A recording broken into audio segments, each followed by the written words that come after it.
maaaring nanlilinlang lang si Secretary or rather Congressman Toby Chanco. So, sa ngayon pa lamang, hindi dapat niyang sirain ang anumang institusyon ng gobyerno, lalo na kung saan siya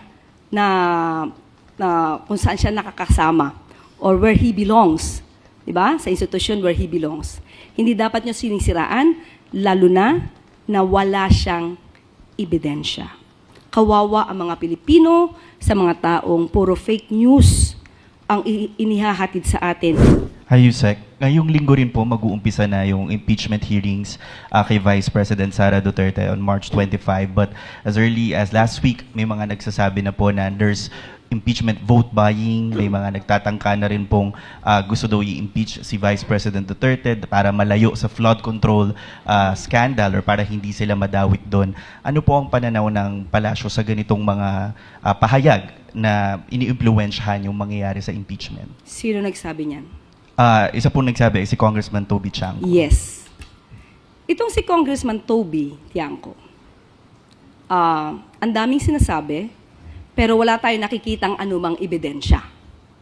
Sinabi niya na 1,000,000% na papanagutin ng Vice Presidente ang mga corrupt or gumawa ng anomalya sa pondo ng bayan, especially the flood control projects. Kaya ang hamon natin mismo kay Congressman Toby Chanco para mapatunayan niya to.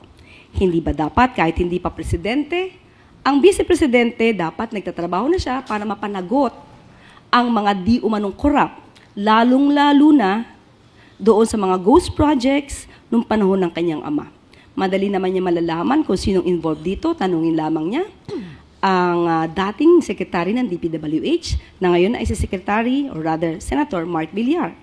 Hanggat hindi ito nagagawa, ang sabi nga natin, maaaring nanlilinlang lang si Secretary or rather Congressman Toby Chanco. So, sa ngayon pa lamang, hindi dapat niyang sirain ang anumang institusyon ng gobyerno, lalo na kung saan siya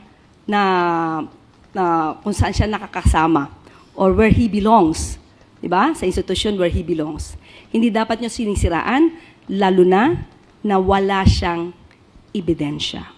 Kawawa ang mga Pilipino sa mga taong puro fake news ang inihahatid sa atin. Katulad ng sinabi ng ating Pangulo sa kanyang mensahe, iwasan po nating magbigay ng fake news. At kasama na po kayo doon, Congressman Toby Chanco.